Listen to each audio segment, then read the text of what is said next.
الحمدللہ وکفا وسلام علی عبادہ الذین اصطفیٰ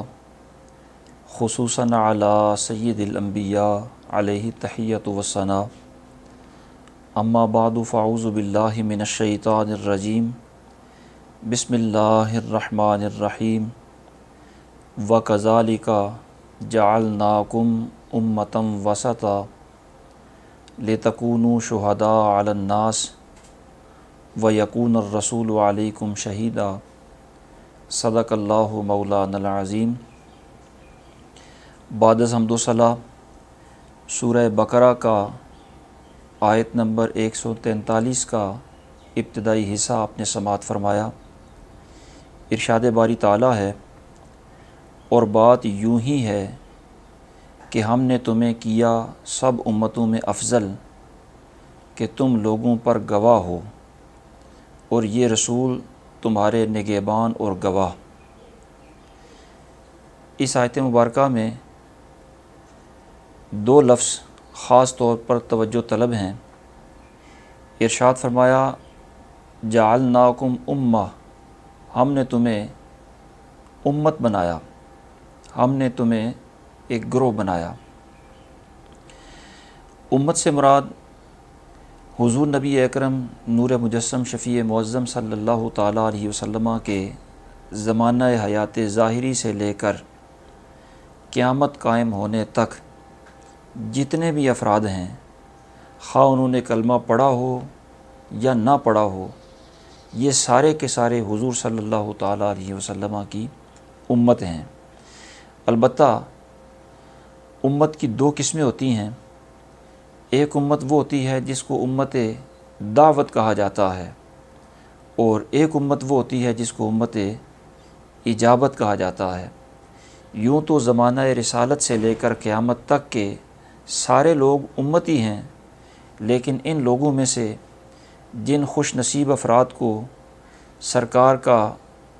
کلمہ پڑھنے کا، توحید و رسالت کی گواہی دینے کا اعزاز نصیب ہو گیا، مسلمان ہو گئے، وہ امت اجابت کہلاتی ہے۔ اور جن محروم القسمت لوگوں کو ابھی تک کلمہ پڑھنا نصیب نہیں ہوا یا وہ حالت کفر میں ہی فوت ہو گئے، اسے امت دعوت کہا جاتا ہے۔ تو یہاں فرمایا ہم نے تمہیں سب امتوں میں افضل بنایا،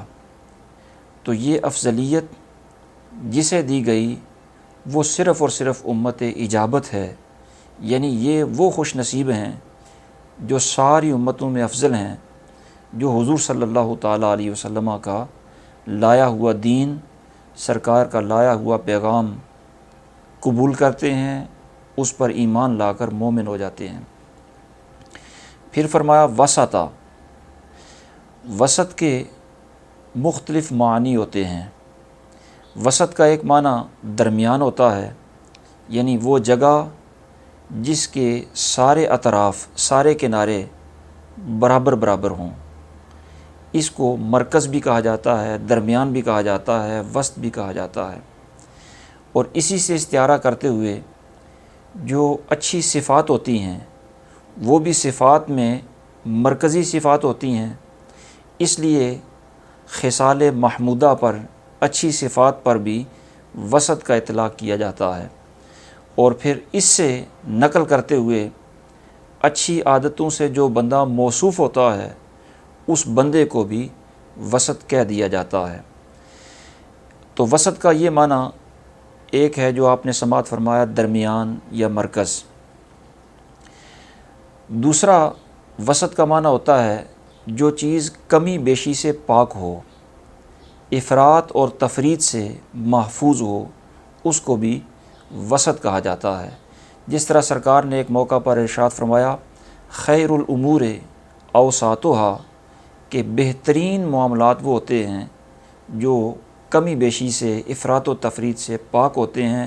حد اعتدال میں جو معاملات رہتے ہیں وہ بہترین ہوتے ہیں۔ تیسرا معنی وسط کا امام رازی رحمۃ اللہ تعالیٰ علیہ نے ترمذی شریف کے حوالہ سے ایک حدیث پاک نقل کرتے ہوئے بیان فرمایا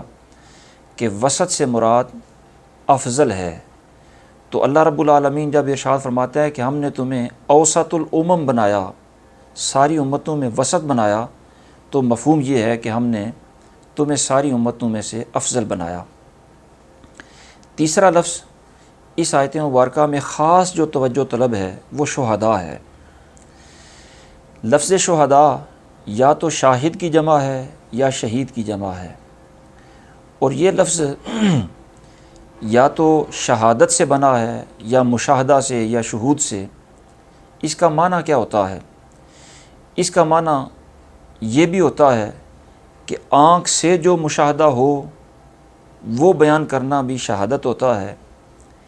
بصیرت سے جو مشاہدہ ہو یا اپنے علم اور فہم و فراست کے مطابق جو سچی بات کی جائے اس کو بھی شہادت کہہ دیا جاتا ہے۔ تو بصارت سے جو دیکھیں اسے بیان کرنا بھی شہادت ہے، اور بصیرت سے جو معلومات ہوں، جو مشاہدہ ہو، اسے بیان کرنا بھی شہادت ہوتا ہے۔ تو ارشاد فرمایا کہ ہم نے تمہیں اس لیے سب سے بہترین امت بنایا تاکہ تم لوگوں پر گواہ ہو جاؤ، لوگوں پر شہید ہو جاؤ۔ اس آیت مبارکہ کے ضمن میں جن مسائل شرعیہ کا علماء نے استنباط فرمایا ان میں سے پہلا مسئلہ تو یہ ہے کہ حضور سید عالم صلی اللہ تعالیٰ علیہ وسلم کی امت اجابت، یعنی جن خوش نصیبوں نے حضور کا کلمہ پڑھ کر اپنے آپ کو حضور کے حلقہ غلامی میں داخل کر لیا، یہ حضور کی امت اگرچہ ساری امتوں کے بعد میں آئی ہے، لیکن درجہ اور مقام و مرتبہ کے لحاظ سے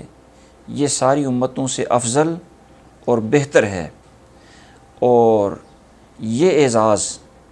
یہ شرف، یہ مرتبہ کہ ساری امتوں سے بعد میں آنے کے باوجود افضل ہو گئے،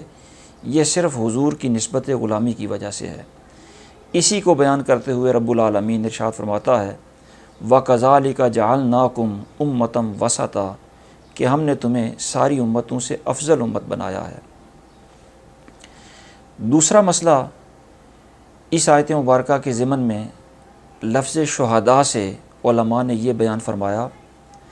کہ اگر شہادت سے مراد آنکھوں دیکھی ہوئی بات کو بیان کرنا ہو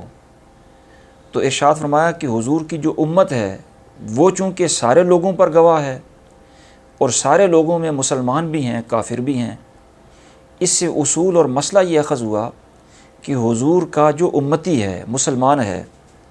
وہ اگر آنکھوں دیکھی ہوئی گواہی کسی مسلمان کے حق میں دے یا خلاف دے وہ بھی قبول ہے، اسی طرح مسلمان کی گواہی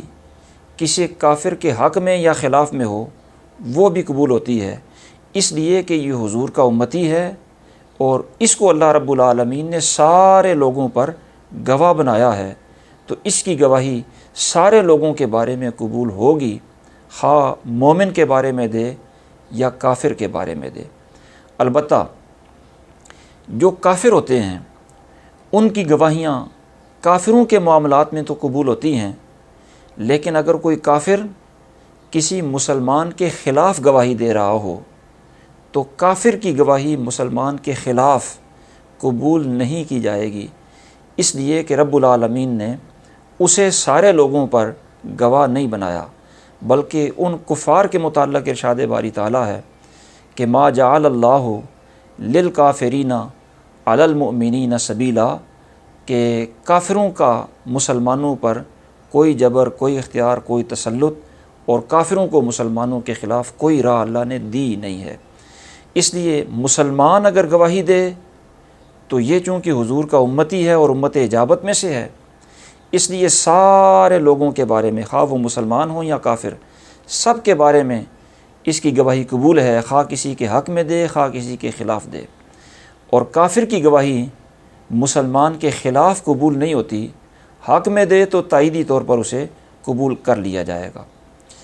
اور تیسرا مسئلہ اسی آیت کے ضمن میں لفظ شہداء سے علماء نے یہ اخذ فرمایا کہ اس کا معنی چونکہ علم سے اور بصیرت سے حاصل ہونے والا مشاہدہ اور علم کے مطابق سچی بات کرنا یہ بھی شہادت ہوتا ہے، اور حضور کی امت کو اس لحاظ سے بھی اللہ نے شہید بنایا لہٰذا اگر کوئی بندہ اپنے علم کے مطابق کوئی سچی بات کرتا ہے اور اپنے بصیرت کے مطابق کوئی مشاہدہ کر کے بیان کرتا ہے تو اس کی وہ گواہی بھی قبول ہوتی ہے۔ اور اگر کسی مسئلہ پر یا کسی موقف پر سرکار کا ایک امتی نہیں بلکہ ساری امت اور ساری امت کے اکابر علماء فقہا متفق ہو کر گواہی دیں کہ اس مسئلہ میں موقف یہ ہوگا تو وہ کثیر گواہیاں حجت کہلاتی ہیں، اسے اجماع امت کہا جاتا ہے۔ اور یہ دلائل شرعیہ میں سے بڑی بنیادی اور مضبوط قسم کی دلیل ہوتی ہے۔ یعنی عرض کرنے کا مقصد یہ ہے کہ اگر اپنے علم کے مطابق بات صحیح کی جائے تو وہ بھی چونکہ شہادت ہوتی ہے، اور اگر امت کا کوئی بڑا بزرگ عالم اور فقیہ کوئی بات کرے تو اس کا یہ موقف بھی قابل قدر ہوتا ہے۔ اور اگر کسی مسئلہ میں امت کے سارے علماء متفق ہو کر اپنے علم کے مطابق کوئی بات کر رہے ہوں تو اس کو اجماع امت کہا جاتا ہے، اور یہ حجت شرعی ہوتا ہے۔ دلائل شرعیہ میں اس کو بنیادی ماخذ کی حیثیت حاصل ہوتی ہے، اور جو بندہ اس کی مخالفت کرے وہ بے دین ہوتا ہے، جہنم کا مستحق ہوتا ہے، اس کی بہت زیادہ حیثیت ہوتی ہے۔ اللہ رب العالمین نے ارشاد فرمایا کہ ہم نے تمہیں شہداء بنایا ہے۔ چوتھا مسئلہ اسی آیت کے ضمن میں علماء نے یہ بیان فرمایا کہ حضور کی امت کے زمانے تو ظاہر ہے حضور کا حیات ظاہری کا زمانہ بھی ہے، بعد میں تابعین کا زمانہ بھی ہے، اسی طرح ہر دور میں حضور کے امتی رہے ہیں اور رہیں گے۔ تو کسی بھی زمانے کے اندر حضور کے امت کے علماء کسی مسئلہ پر متفق ہو جائیں تو وہ اجماع ہی کہلائے گا۔ اس کا مطلب یہ ہے کہ جس طرح حضور کے زمانہ میں یا صحابہ کرام کے زمانہ میں صحابہ کرام رضوان اللہ تعالیٰ علیہم اجمعین کا اتفاق اور اجماع یہ دلیل شرعی تھا، اسی طرح حضور کے زمانہ مبارکہ کے بعد والے علماء کا کسی مسئلہ پر متفق ہو جانا یہ بھی حجت شرعی ہے،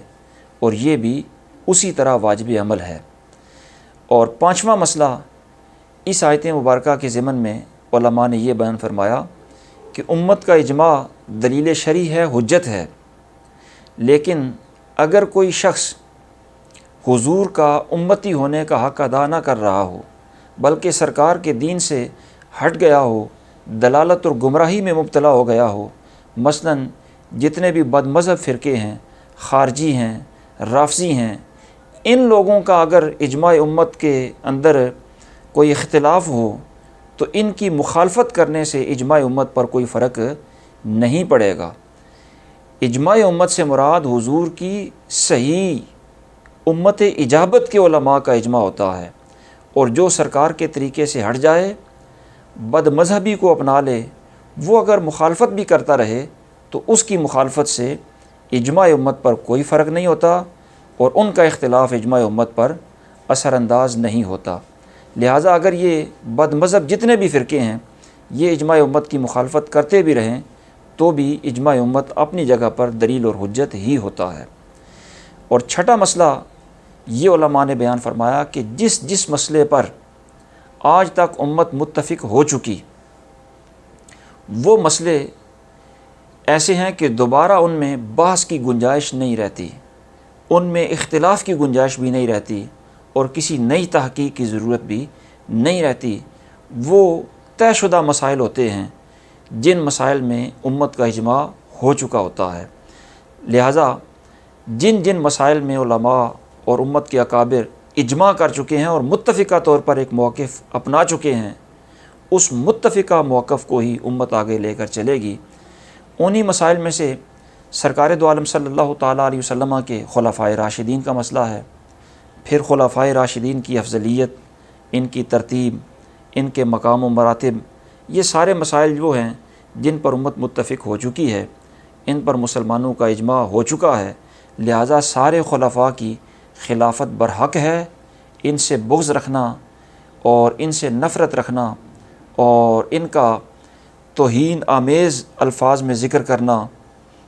یہ بے دینی کی علامت ہے۔ دعا ہے اللہ رب العالمین انہی کلمات کو شرف قبولیت عطا فرمائے۔ وما توفیقی الا باللہ۔